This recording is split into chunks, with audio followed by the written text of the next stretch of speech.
আরে ভাই, যেটার মালিক আল্লাহ সেটা কি অন্য কেউ দেওয়ার ক্ষমতা রাখে? রাখে না। তাহলে কি দাঁড়ালো? নির্বাচনের আগেই একটি দল এই দিব ওই দিব বলছে, টিকিট দিব বলছে না? যেটার মালিক মানুষ না, সেইটার কথা যদি সে বলে, এক শিরকি করা হচ্ছে, হচ্ছে না?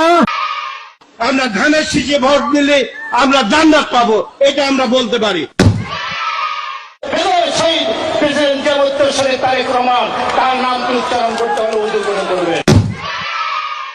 শহীদ রাষ্ট্রপতি জিয়াউর রহমানের নাম নিলে প্রতিদিন ব্যস্ত দিচ্ছে। বেগম খালেদা জিয়া যার নাম উচ্চারণ করলে মুখটা পবিত্র হয়ে যায়। জিয়াউর রহমানের হাতে করা দল তাদের শীষে ভোট দিলে আপনারা অবশ্যই জান্নাতুল ফেরদৌস আশা করতে পারেন।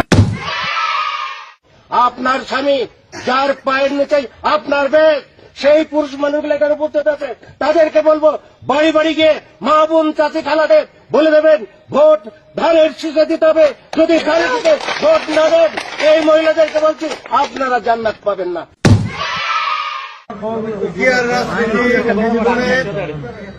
আমি মক্কা মনে করি সাধারণ তুদলির এই বাড়ি থাকি। যারা পাল্লা মার্কে ভোট দিবে বরং এরা দুজনে যাওয়ার সম্ভাবনা বেশি। বিভিন্ন বাড়িতে যাইয়া আমাদের ধানের শীষের পক্ষে কথা বলবে। নেতা এই হযরত ওমর রাদিয়াল্লাহু আনহু চার খলিফার এক খলিফা, আমার নেতা শহীদ প্রেসিডেন্ট জিয়াউর রহমান চার খলিফার মধ্যে একজন, আমার নেতা তারেক রহমান, হযরত আলী রাদিয়াল্লাহু আনহু, আমার নেতা মা ফাতেমা বেগম খালেদা জিয়া। আমরা মদিনা ইসলামের চর্চা করি, আমরা মদিনা ইসলামে বিশ্বাস করি।